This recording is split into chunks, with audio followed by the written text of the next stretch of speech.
Hi friends, இன்றைக்கி நம்ம சூப்பரான ஒரு வீடியோ பார்க்க போகிறோம். என்னென்னு பார்த்தீங்கன்னா, இந்தியாவோட தங்கச்சுரங்கம் அப்படின்னு சொல்லப்பட்ட கோலார் கோல்டு ஃபீல்டை பற்றி தான் நம்ம இந்த பதிவில் பார்க்க போகிறோம். இதை பற்றின நிறைய வரலாறு இருக்குது. இப்போ கூட பாரஞ்சித் அவர்கள் ஒரு படம் எடுத்திருப்பார், தங்கலான்ன்ற படம். அந்த தங்கலான் படத்தில் சொல்லப்பட்ட உண்மை கதை இதுதானா, இல்லை உண்மையிலே இந்த மாதிரியான கதை உண்மையே நடந்ததா, இதோட வரலாறு என்ன, இதோட பின்னணியில் என்ன மாதிரி வரலாறு இருக்குது, தங்கம் எப்படி இங்கே கண்டுபிடிச்சாங்க, தங்கத்தை எப்படி தோண்டி எடுத்தாங்க, அது மட்டும் இல்லாமல் இங்கே தான் தங்கம் இருக்குதுன்னு எப்படி கண்டுபிடிச்சாங்க, அந்த தங்கம் எவ்வளோ இங்கேருந்து வெட்டி எடுக்கப்பட்டது, அது மட்டும் இல்லாமல் ஏன் இந்த தங்க சுரங்கத்தை இப்போ நிறுத்தி வச்சுருக்காங்க, இந்த தங்க சுரங்கத்தில் மொத்தம் எவ்வளோ ஆட்கள் வேலை செஞ்சாங்க அப்படின்றத பற்றி மொத்த வீடியோவை நம்ம இந்த பதிவில் பார்த்தலாம். வாங்க வீடியோக்குள்ளே போகலாம். 19ஆம் நூற்றாண்டில் பார்த்தீங்கன்னா உலகத்தோட மிகப்பெரிய தங்க சுரங்கம் எது அப்படின்னு கேட்டிங்கன்னா இந்த கோலார் தங்க சுரங்கம் அப்படின்னு தான் சொல்கிறாங்க. இது எப்போத்துலேருந்து தங்கம் எடுக்க ஆரம்பித்தாங்கன்னு பார்த்தீங்கன்னா 1880 தான் தங்கத்தை எடுக்கிறதுக்கே ஆரம்பிச்சிருக்காங்க. அதுக்கப்புறம் 2001 இந்த தங்கம் எடுக்கிற வேலையை நிறுத்திட்டாங்க. அந்த 1880 2001 எவ்வளோ தங்கம் எடுத்திருக்காங்கன்னு பார்த்தீங்கன்னா கிட்டத்தட்ட 800 டன்னு தங்கம் இங்கேருந்து எடுத்திருக்காங்க.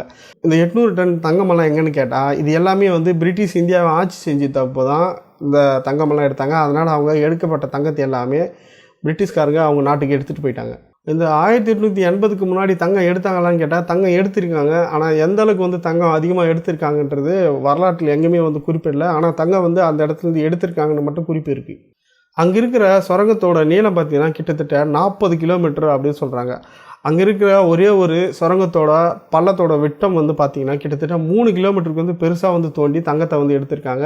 இதுதான் உலகத்திலேயே 2வது ஆழமான சுரங்கம் தங்க சுரங்கம் அப்படின்னு சொல்கிறாங்க. இந்த கோலார் தங்க வயல் எங்கே இருக்குன்னு பார்த்தீங்கன்னா கர்நாடகா மாவட்டத்தில் உள்ள போவாரிபேட் தாலுகா அப்படின்னு சொல்லப்பட்ட இடத்துல தான் இந்த கோலார் தங்க வயல் இருக்குது. இது பெங்களூர்லேருந்து கிட்டத்தட்ட ஒரு 90 கிலோமீட்டர் தூரத்தில் இருக்குது அப்படின்னு சொல்கிறாங்க. சரி, இந்த தங்கத்தை எப்படி முதல்ல கண்டுபிடிச்சாங்க, யார் கண்டுபிடிச்சாங்க, இந்த எவ்வளோ பெரிய அதாவது 800 டன்னு இருக்கிற இந்த தங்கம் இங்கே தான் இருக்குது, இதை தோண்டணும் அப்படின்றத யார் முதல்ல கண்டுபிடிச்சாங்கன்ற வரலாற்று பார்க்கலாம். இந்த தங்கம் எப்போத்துலேருந்து எடுக்கிறாங்கன்னு பார்த்தீங்கன்னா 5ஆம் நூற்றாண்டிலேருந்தே எடுக்கப்பட்டு தான்.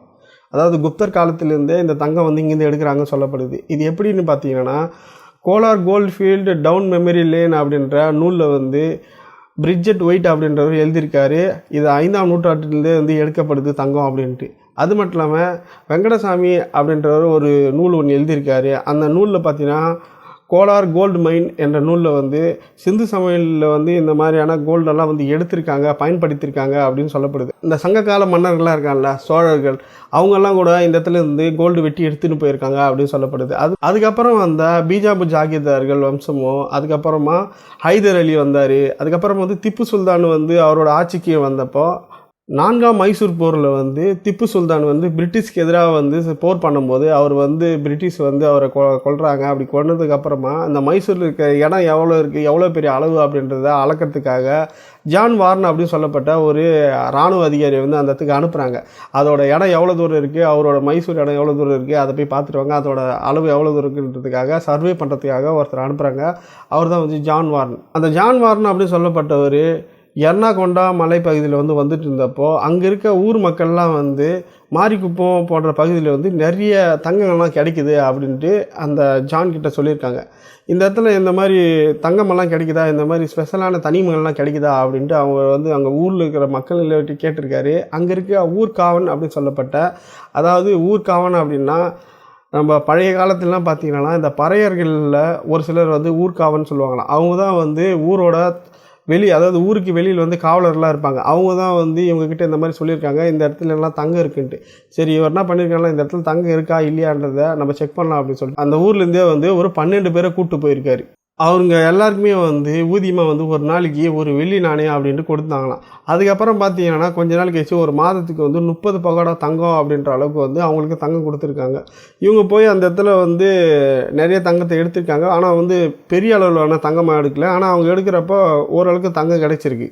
இந்த மாதிரி தங்கம் இருக்கிற இடத்தெல்லாம் யார் சொல்கிறீங்களோ அவங்களுக்கு நாங்கள் பரிசு தருவோம் அப்படின்ட்டு ஜான் வார்ன் சொல்கிறாரு. அப்போது அங்கே சுற்றி இருக்க ஊர் மக்களில் ஒரு சிலர்லாம் அந்த கோலார் தங்க சுரங்கம் இருக்குல்ல, அந்த இடத்தெல்லாம் அவங்க காட்டுறாங்க. இந்த மாதிரி இடத்துல இந்த இடத்துல மைண்ட்லலாம் ஏற்கனவே பள்ளம் தோண்டி இந்த இடத்துல தங்கமெல்லாம் எடுத்திருக்காங்க, இந்த இடத்துல தங்கம் இருக்குது அப்படின்னு சொல்லியிருக்காங்க.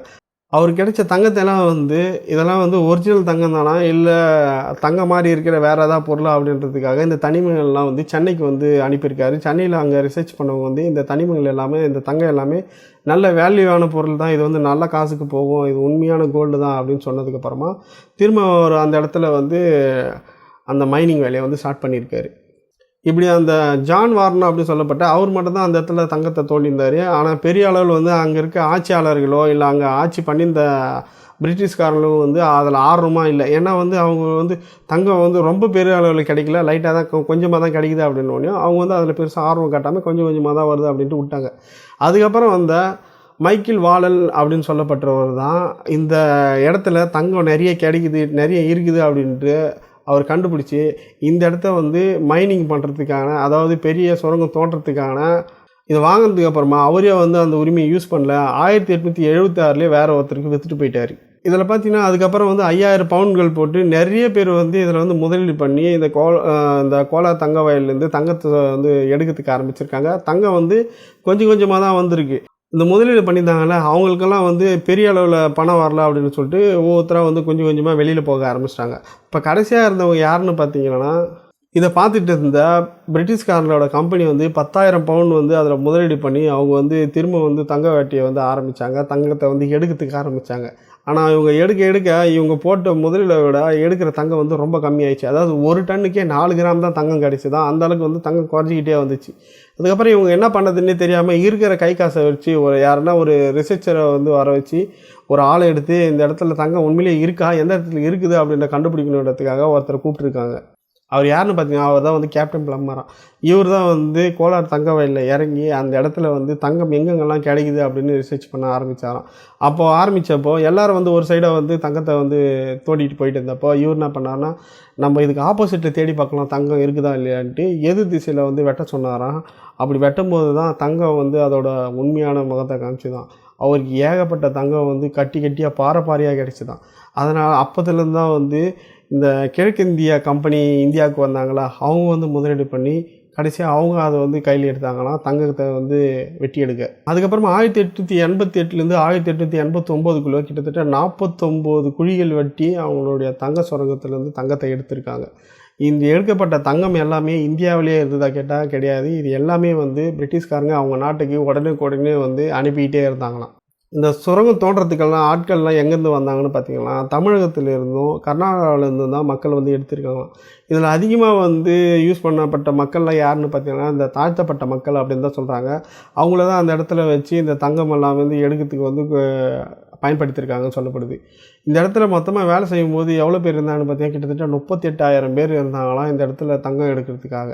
அதுக்கப்புறம் வந்து 2001 இந்த தங்கம் எடுக்கிற வேலையை வந்து ஃபுல்லாக வந்து நிறுத்திட்டாங்க. அப்போ எவ்வளோ பேர் இருந்தாங்கன்னு பார்த்தீங்கன்னா 3800 பேர் சொல்கிறாங்க. இப்படி அவங்க க்ளோஸ் பண்ணன்னு சொன்னப்போ வந்து நிறைய மக்கள் அங்கே வேலை செஞ்சவங்க எல்லாருமே வந்து எதிர்ப்பு தெரிவித்தாங்க. ஏன்னா அங்கே 3800 பேர் ஒர்க் பண்ணியிருக்காங்க, யாருக்குமே வந்து வேலை இல்லை அப்படின்னு சொன்னப்போ எல்லாமே எதிர்ப்பு தெரிவித்தாங்க. இருந்தாலும் அந்த இடத்துல தங்கமே கிடைக்கல. ஆனால் அவங்கள வச்சு என்ன பண்ணுறதுன்றதுக்காக அந்த மைனை வந்து க்ளோஸ் பண்ணிட்டாங்களாம். லாஸ்ட்டாக அந்த மைன் வந்து யார்கிட்ட இருந்துன்னு பார்த்தீங்கன்னா மைசூர் ராஜ்யத்துக்கிட்ட தான் இருந்து தான் இந்த தங்க சுரங்கம். இந்த தங்கத்தை எல்லாமே தேசியமயமாக்கணும் அப்படின்னு சொன்னப்போ இந்த தங்கத்தை எல்லாமே கர்நாடகா மாநிலம் வந்து அதோட கையில் வந்து எடுத்துக்கிச்சு. மாநில மசந்தான் வந்து கடைசியாக வந்து கோல்டு மைன் வந்து இருந்துதான். இது எப்போ அவங்கக்கிட்ட கொடுக்கப்பட்டதுன்னு பார்த்தீங்கன்னா 1956 நவம்பர் 19 தான் இந்த மாநில மசூன்னு வந்து இந்த கோல்டு மைனிங் வந்து கொடுக்கப்பட்டுச்சு. அதுக்கப்புறம் வந்து 1956 1962 வரைக்குமே கிட்டத்தட்ட சுமார் 20 கோடி மதிப்புள்ள தங்கத்தை மட்டும் தான் வெட்டி எடுத்தாங்க அப்படின்னு சொல்லப்படுது. அதாவது பெருமளவு இதுக்கு முன்னாடி எடுத்த விட இவங்க எடுத்த தங்கம் வந்து அந்த அளவுக்கு வந்து ரொம்ப பெருசாலாம் கிடையாது, ரொம்ப கம்மி தான்னு சொல்கிறாங்க.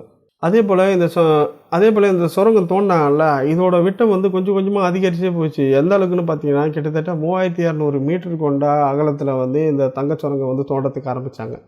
இந்த தங்கம் வந்து நல்லா ஆக்டிவாக இருந்தப்போ 1894 பார்த்தீங்கன்னா பெங்களூர்லேருந்து கேஜிஎஃப்க்கு வந்து ஒரு ட்ரெயினை வந்து விட்டுருக்காங்க. எதுக்குன்னா அங்கே எடுக்கப்பட்ட தங்கத்தை எல்லாமே அந்த ட்ரெயினில் போட்டு எடுத்துன்னு போகணுன்றதுக்காகவே தனியாக ஒரு ட்ரெயின் விட்டுருந்தாங்க.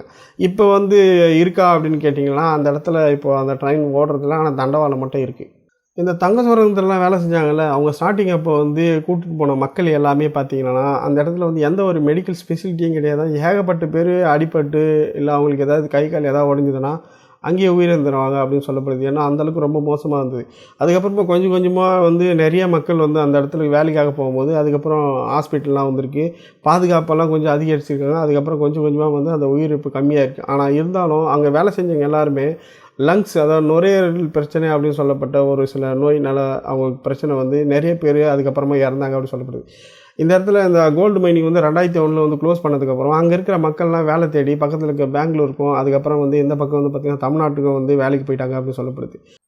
இந்த தங்கலான் படத்தில் வந்த இந்த பழங்குடியின மக்கள் வந்து தான் வந்து தங்கத்தை பாதுகாத்தாங்களா, இல்லை வந்து ஏற்கனவே பாதுகாத்த ஆட்கள் இருந்தாங்களா, இல்லை இந்த படத்தில் சொல்லப்பட்டது வந்து உண்மைதானா இல்லை பொய்யா, இல்லை இந்த படத்தில் சொல்லப்பட்ட பறையர்கள் தான் வந்து இந்த தங்கத்தை வந்து பாதுகாத்தாங்களா அப்படின்றத அடுத்த ஒரு வீடியோவில் பார்க்கலாம்.